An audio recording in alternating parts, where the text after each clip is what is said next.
नमस्कार, मैं हूँ सारिका पंकज और आज शनिवार है।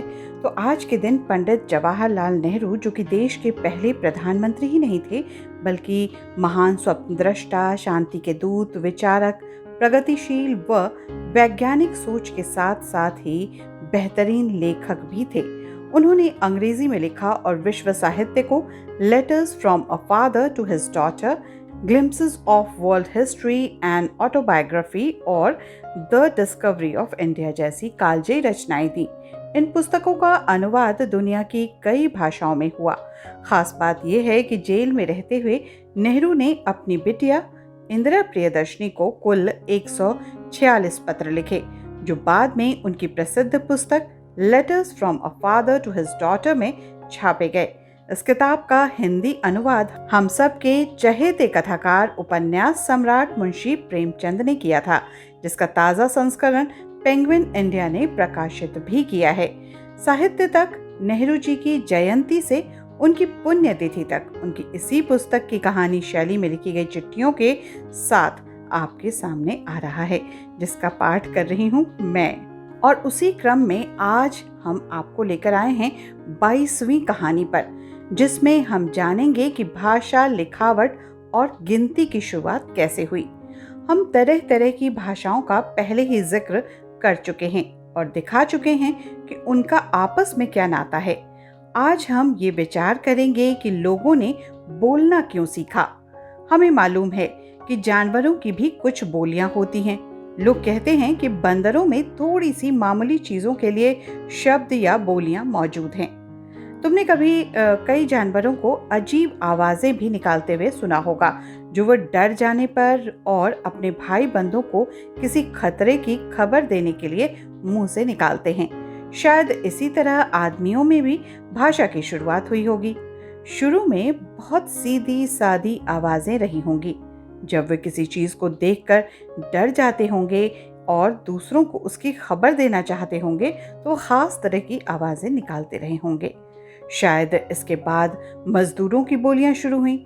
जब बहुत से आदमियों को कोई चीज को खींचना होता है और उस भारी बोझ को उठाते हुए तुमने देखा होगा, ऐसा मालूम होता है कि एक साथ हांक लगाने से उन्हें कुछ सहारा, हौसला मिल रहा हो।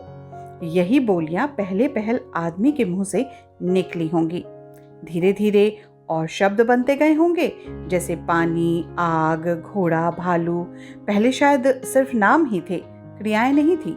अगर कोई आदमी ये कहना चाहता होगा कि मैंने भालू देखा है, तो वो एक शब्द भालू कहता होगा और बच्चों की तरह भालू की तरफ इशारा करता होगा। उस वक्त लोगों में बहुत कम बातचीत होती रही होगी, है ना? धीरे धीरे भाषा तरक्की करने लगी। पहले छोटे छोटे वाक्य पैदा हुए, फिर बड़े बड़े। किसी जमाने में भी शायद सभी जातियों की एक ही भाषा नहीं होती थी, लेकिन कोई जमाना ऐसा जरूर था जब बहुत सी तरह तरह की भाषाएं भी नहीं थी। मैं तुमसे कह चुका हूँ कि तब थोड़ी सी भाषाएं थी, मगर बाद में उन्हीं में से हर एक की कई शाखाएं पैदा होती चली गईं। सभ्यता शुरू होने के जमाने तक, जिसका हम जिक्र कर रहे हैं, भाषा ने बहुत तरक्की कर ली थी। बहुत से गीत बन गए थे और भाट व गवैये उन्हें गाते भी थे। उस जमाने में न लिखने का बहुत रिवाज था और न बहुत किताबें हुआ करती थी। इसलिए लोगों को जब कहीं ज्यादा बातें याद रखनी पड़ती थी, तो तुकबंदियों और छंदों को याद रखना ज्यादा सरल होता था। यही सबब है कि उन मुल्कों में जहां पुराने जमाने में सभ्यता फैली हुई थी, तुकबंदियों और लड़ाई के गीतों का बहुत अधिक रिवाज था। भाटों और गवैयों को मरे हुए वीरों की बहादुरी के गीत बहुत अच्छे लगते थे। उस जमाने में आदमी की जिंदगी का खास काम लड़ना था, इसलिए उनके गीत भी लड़ाइयों के ही होते थे। हिंदुस्तान ही नहीं, दूसरे मुल्कों में भी यही रिवाज था। लिखने की शुरुआत भी बहुत मजेदार है। मैं चीनी लिखावट का बयान तुम्हें पहले भी कर चुका हूँ। सभी में लिखना तस्वीरों से शुरू हुआ होगा। जो आदमी मोर के बारे में कुछ कहना चाहता होगा, उसे मोर की तस्वीर का खाका बनाना पड़ता होगा। हाँ, इस तरह कोई बहुत ज्यादा नहीं लिख सकता, लेकिन धीरे धीरे तस्वीरें सिर्फ निशानियां रह गई होंगी। इसके बहुत से दिनों पीछे वर्णमाला निकली होगी और उसका रिवाज हुआ होगा। इससे लिखना बहुत सरल हो गया और जल्दी जल्दी तरक्की होने लगी। अदद और गिनती का निकलना भी बड़े मार्के की बात रही होगी। गिनती के बगैर कोई रोजगार करने का ख्याल भी नहीं किया जा सकता। जिस आदमी ने गिनती निकाली वो बड़ा दिमाग वाला या बहुत होशियार आदमी रहा होगा। यूरोप में पहले अंक बहुत बेढंगे थे। रोमन अंकों को तो तुम जानती ही हो। ये बहुत बेढंगे हैं और इन्हें काम में लाना मुश्किल है। आजकल हम हर एक भाषा में जिन अंकों को काम में लाते हैं वो बहुत अच्छे हैं और सरल भी। मैं 1, 2, 3, 4, 5, 6, 7, 8, 9, 10 वगैरह अंकों को कह रहा हूँ। इन्हें अरबी अंक कहते हैं क्योंकि यूरोप वालों ने उन्हें अरब जाति से सीखा, लेकिन अरब वालों ने उन्हें हिंदुस्तानियों से सीखा था, इसलिए उन्हें हिंदुस्तानी अंक कहना ज्यादा मुनासिब होगा।